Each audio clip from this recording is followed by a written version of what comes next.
ये तो बहुत ही ज़्यादा फेवरेट टॉपिक है मेरा, मतलब इससे ज़्यादा फेवरेट तो कभी नहीं मिला होगा मुझे। तो गैस जो मैं चैंपियंस ऑफ द वर्ल्ड, मैं हूँ 3DX चेतन भाई। जिसने भी आर्टिकल लिखा, पहली बात तो आर्टिकल कोई 10/10, क्योंकि ऐसा टॉपिक कभी देखा ही नहीं। 10 harsh realities of being an all elite wrestling fan, मतलब ऑल एलीट रेसलिंग फैन होने की 10 ऐसी कड़वी सच्चाई जो कि शायद से all elite wrestling fans accept नहीं करना चाहते। एंड वी विल सी कि उन सच्चाइयों में भी कितनी सच्चाई है या फिर वो ऐसे मिथ है। हम उनको रिव्यू करने वाले, कुछ सच्चाइयों को छोड़ देंगे। लेट्स सी, आर्टिकल का लिंक डिस्क्रिप्शन में रहेगा अगर आपको इन डेप्थ पढ़ना है, या फिर जो भी, हम तो सिर्फ हेडलाइन देख के रिव्यू देते हैं। जैसे कि सबसे पहला उन्होंने रखा है कि some wrestlers will undoubtedly go to WWE, यानी कि कुछ रेसलर जो है डब्ल्यूडब्ल्यूई के अंदर जाएंगे। तो basically all elite wrestling fan होने का सबसे बड़ा घाटा ये है, लाइक उन बड़े घाटाओं में से शायद से एक ही है कि एक ना एक दिन वो दिन आएगा जब डब्ल्यूडब्ल्यूई में ये सुपरस्टार्स जाएंगे। बिकॉज इवेंचुअली बिग लीग्स तो डब्ल्यूडब्ल्यूई है, ये तो हम सबको मानना ही पड़ेगा। हालांकि डब्ल्यूडब्ल्यूई फैन होने में भी ऐसा सच वो नहीं है, क्योंकि डब्ल्यूडब्ल्यूई के फैन होगे तो भी डब्ल्यूडब्ल्यूई से ऑल एलीट रेसलिंग में जाते ही हैं सुपरस्टार। फिर चाहे आप एलिस्टर ब्लैक के फैन बने हो, या फिर कभी रूसेव के फैन बने हो, या for some reason I don't know, हो सकता है कि आपके माथे पे चोट लगी और आप कभी मैट हार्डी के फैन बने हो, तो आपको ये सब ऑल एलीट रेसलिंग में जाते हुए दिखाई दिए होंगे। तो मैं ये तो नहीं कहूँगा कि हाँ ऑल एलीट रेसलिंग के पास ये डिसएडवांटेज, इनफैक्ट मैं तो कहूँगा कि उनके पास कम है, क्योंकि उधर से सिर्फ अभी तक शायद से कोडी रोड्स ही आया है मेजर नेम, जबकि इधर से तो भाई साहब क्रिस जेरिको, मॉक्सली, पता नहीं कौन कौन जा चुका है ऑल एलीट रेसलिंग के अंदर। बट हाँ ये है कि एटलीस्ट हमें पता तो है कि ऐसी चीज़ हो सकती है। वो लोग तो फैंटेसी में जीते, उनको लगता है ऑल एलीट रेसलिंग में आ गए तो अब बस उनको और कहीं थोड़ी जाना है, उनका मन थोड़ी करेगा डब्ल्यूडब्ल्यूई में जाने का। तो वो इस फैंटेसी में रहते हैं कि नहीं भाई ऑल एलीट रेसलिंग ही जन्नत है और इस जन्नत से बाहर कोई नहीं जाना चाहेगा। अगला उन्होंने रखा है कि fans are considered to be toxic. अरे भाई ये क्या कह रहे हो यार, हमें तो लगा कि ये सिर्फ हमें ही लगता है, यानी कि ये बाहर वाले लोगों को भी लगता है। ये तो बहुत ही सही चीज़ है, मतलब रेपुटेशन बना रहे हैं ऑल एलीट रेसलिंग फैंस अच्छी खासी। नहीं नहीं सही भी है यार, और सोशल मीडिया पे जिस तरह से इनकी हरकतें रहती हैं, ये लाइन तो फिर भी मैं तो कहूँगा कि बहुत सिंपल लिख दी है। मतलब अगर मैं इसकी जगह लिख रहा हूँ तो मैं तो लिखता fans are definitely super toxic. अभी अभी पता है वाले कमेंट आएंगे ऑल एलीट रेसलिंग फैंस के आएंगे, अबे तू तो उससे भी ज़्यादा टॉक्सिक है, तू ऑल एलीट रेसलिंग के बारे में क्या क्या बोलता है। हाँ तो यही तो टॉक्सिसिटी हो गई ना तुम्हारी। तुमसे झिलता नहीं है। हम तो डब्ल्यूडब्ल्यूई को भी बोलते हैं, इनफैक्ट अभी डायनामाइट को देखो मैंने कितनी रेटिंग दी थी और स्मैकडाउन को मैं कितनी देता आ रहा हूँ।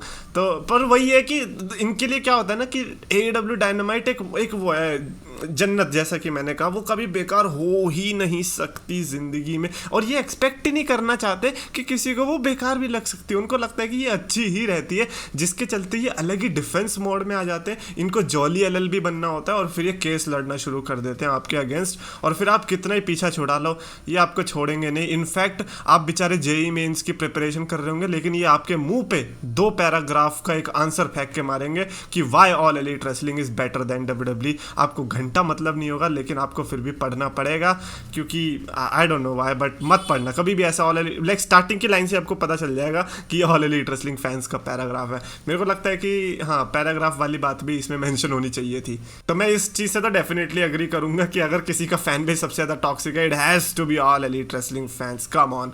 क्योंकि वो सिर्फ ऑल एलीट रेसलिंग की फैंस की वजह से नहीं है ना, मतलब ऑल एलीट रेसलिंग तो अब आई है 2019 में। ये फैन बेस कौन सा वाला फैन बेस है, ये वो वाला फैन बेस है जो कि एंटाई WWE था, और वो हेट जो थी अब वो ऑल एलीट रेसलिंग में जो ट्रांसफॉर्म होकर एक एनर्जी बनाई है वो आपके सामने हमें दिखती ही है। अगला उन्होंने रखा है कि the women's division still needs work. I don't think so कि मुझे इस पर ज़्यादा बात करने की ज़रूरत है। मैं तो वुमेन्स डिवीजन के इनके मैचेस भी नहीं देखता यार। मेरे को तो WWE के वुमेन्स डिवीजन के मैचेस ही बढ़िया लगते हैं, इनका तो पता नहीं सारा कचरा ही लगता है मेरे को। मैं कहता हूँ हटाओ, इनको स्किप करो। जैसे ही आता है डायनामाइट में या फिर पेपर व्यू में, मैं तो चले जाता हूँ कहीं और। मैंने कहा इसको तो बस स्किप करना ही है जैसे तैसे। तो हाँ इस चीज़ से भी डेफिनेटली एग्री करने वाली बात रहेगी। अगला है stables are not booked well. वो that's a very big statement, because all elite wrestling को स्टेबल्स एंड टैग टीम्स के लिए ही ज़्यादा ये लोग कहते हैं कि अरे यहाँ पे तो अच्छे से बुक होती हैं। हाउएवर आई डोंट नो, मतलब मेरे को तो जहाँ तक पता है कि ये क्रिस जेरिको की जो फैक्शन थी और अभी ये मॉक्सली की जो फैक्शन चल रही है, आई थिंक इनका तो ठीक ही है। बट जिस तरह से जॉन मॉक्सली वाली फैक्शन को भी देख रहे हो किस तरह से एज अ फैक्शन कम और सोल कंपेटिटर्स की तरह ज़्यादा देखने को मिल रहे हैं, तो कह सकते हैं। बट उनकी भी गलती नहीं है ना, उनको भी पता है कि भैया 2 घंटे में ये लोग कितना ही कर लेंगे।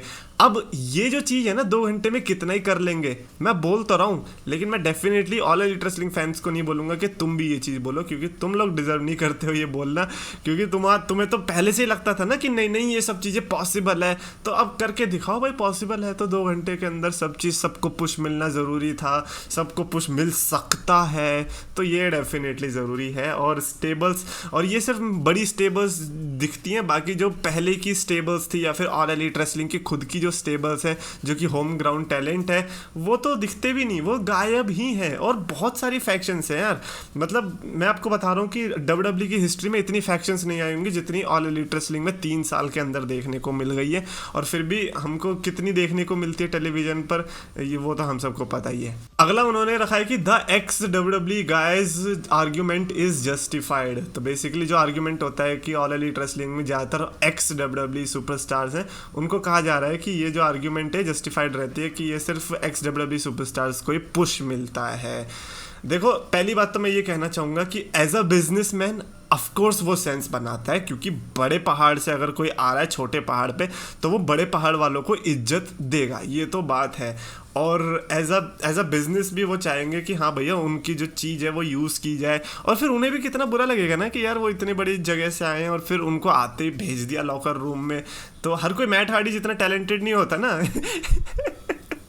यार क्यों बेचारे मैट हार्डी की लेता रहता भाई, ज़रूरी भी यार उसकी लेनी भी चाहिए, वो पता नहीं अलग ही किस्म का बंदा है। तो एक्स डब्ल्यूडब्ल्यूई गाइज देखो, मेरे को तो लगता है कि आर्ग्यूमेंट में ये लोग फिर बोल देते अच्छा अगर ये एक्स डब्ल्यूडब्ल्यूई गाइज है तो फिर ये सेथ रॉलिंस भी एक्स ROH गाय है।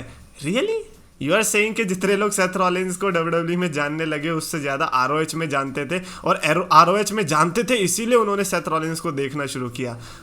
ये लॉजिक अच्छा है वैसे, क्योंकि सिजारो को जैसे हमने देखना शुरू किया वो इसीलिए तो देखना शुरू किया था कि डब्ल्यूडब्ल्यूई में जानते हैं और इसीलिए वो अब ऑल एलिट रेसलिंग में जा रहे हैं, तो अब उन्हें मज़ा आ रहा है। ऐसा हमने शील्ड के टाइम पे भी देखा था, हर कोई है ना नखून चबा रहा था ये कि सेथ रॉलिंस कब आएगा भाई साहब, ROH में क्या बंदा लड़ता था, अब बस डब्ल्यूडब्ल्यूई में देखने को मिल जाए। और वो जो पूरी 5 बंदों की ऑडियंस थी ROH की, वो डेफिनेटली खुश हुई होगी उस टाइम पे कि भैया एक्स ROH का बंदा देखने को मिल गया। भाई बढ़िया है भाई, कुछ भी बोल लो फिर और क्या ही है। एज आई सेड आप आर्ग्यूमेंट में नहीं जीत सकते। और रही बात जस्टिफाइड की, मेरे को तो इतना लगता है कि देखो साइन तो होते रहेंगे चाहे XWW XAEW, लेकिन मान भी तो लो यार कि XWW वालों को ज़्यादा मिल रहा है मौका। अगला उन्होंने रखा है कि लोअर प्रोडक्शन वैल्यूज़। वेल देखो यार प्रोडक्शन वैल्यूज़ का क्या, मेरे को तो लगता है कि रेसलिंग ऐसी चीज़ है इसमें प्रोडक्शन वैल्यू कम ही रखनी चाहिए। खामखा ज़्यादा रख के तुम्हें एक्सपोज क्यों करना है, इस पर तो मैं डेफिनेटली डिसएग्री करूंगा। मैं तो कहूँगा कि ऑल एलिट रेसलिंग को और कम करनी चाहिए प्रोडक्शन वैल्यू। हाँ बस ये है कि रिंग की जो कलर है उसको वाइट कर दो, आपकी इंजरीज भी कम हो जाएंगी। और उसके अलावा प्रोडक्शन वैल्यूज़ में देखो डब्ल्यूडब्ल्यूई ने HD कैमरा कर दिया। भाई स्क्रिप्टेड शोज़ में कोई HD कैमरा करने की ज़रूरत है, वो भी लाइव स्क्रिप्टेड शोज़ में। भाई तुम्हारे वॉचेस क्लीन दिखते हैं कम से कम धुंधला रहेगा तो पता तो नहीं चलेगा क्या हुआ। और ऊपर से प्रोडक्शन वैल्यू, क्या प्रोडक्शन वैल्यू, वो निक खान जो है 1 ही मिनट में तुम्हारे 60 कैमरा चेंजेस करता है, 60। अभी आप डायनामाइट का, ये अभी मैं रिसेंट का जो कीथली वाला मैच देख रहा था उसमें मैं कैमरे भी नोटिस कर रहा था कि किस तरह से एंगल चेंजेस हो रहे हैं। आप उसको और डब्ल्यूडब्ल्यूई के किसी भी मैच को कंपेयर कर लेना, आपको क्लियर पता चल जाएगा कि क्यों डायनामाइट में लोग थोड़ा इंटरेस्ट लेते हैं, क्योंकि उसमें दिखता है कि क्या हो रहा है। इसमें जैसे ही पता चलता है डब्ल्यूडब्ल्यूई में दिखने वाला है कि कुछ होने वाला है, वैसी कैमरा चेंज होता है। भाई हट में उल्टी आ रही है, नहीं भाई प्रोडक्शन वैल्यूज कम ही रखो, बढ़िया है। एंड फाइनली है there are a lot of watches ये भी मैं एग्री करूंगा। और इसमें तो ये है ना, पहली बात तो मेरे को लगता है कि ब्लैक रिंग की गलती है, और साथ ही साथ काफ़ी जो इसमें टैलेंट है वो टैलेंट लगते तो टैलेंट ही है, क्योंकि अब देखो ऑल एलिट रेसलिंग फैंस को तो हर कोई उनको भगवान ही लगेगा, बट इन दी एंड तो नौसिखिए ही हैं वो, उनको उतना कुछ आता भी नहीं है। और वो बॉचेज में दिखता भी है उनके, और काफ़ी सारों की गर्दन टूटी, नाक टूटी, पता नहीं क्या क्या टूट गया है इसके दौरान। और वैसे बॉचेज भी नहीं बल्कि प्रोडक्शन क्वालिटी वाले बॉचेज भी देखने को मिले, हर टाइप के बॉचेज ऑल एलिट रेसलिंग में 3 साल के अंदर देखने को मिल गए। कि भाई साहब अगर इनकी डॉक्यूमेंट्री बन गई ना तो पूरी 1 घंटे की डॉक्यूमेंट्री बहुत इजीली बन सकती है। AEW the botchumentary. Of course botches हर कंपनी में होते हैं, बट पता नहीं ऑल एलिट रेसलिंग वाले दिखते क्यों हैं यार। मतलब डब्ल्यू में जब वीडियो कोई निकालता है ना कि हाँ देखो इस तरीके से ब्लेड यूज़ किया, तब जाके पता चलता है अबे अच्छा इसने यहाँ से ब्लेड यूज़ किया। लेकिन ऑल एलिट रेसलिंग में आपको टीवी पे जब आप लाइव देख रहे होगे ना, उसी टाइम पे दिख जाएगा कि अबे तो ब्लेड निकाल के काट रहा है बे। ये तो बहुत ही ज़्यादा चीटिंग है। तो ये पता नहीं कैसे ऑल एलिट रेसलिंग के अंदर टैलेंट है कि उनके बॉचेस लाइव दिख जाते हैं। आई don't know how. Anyways that's it for this video. Definitely comments में भी आप अपनी चीज़ें बता सकते हो। अगर आप भी ऑल एलिट रेसलिंग फैन हो तो अपनी लाइफ बताना, ऑफ कोर्स 2 पैराग्राफ के अंदर, या फिर आपका इनकाउंटर हुआ ऑल एलिट रेसलिंग फैंस के साथ, आपका एक्सपीरियंस कैसा रहा कमेंट्स में लिखो। अगर आपको वीडियो पसंद आए तो प्लीज़ लाइक शेयर और चैनल सब्सक्राइब करो।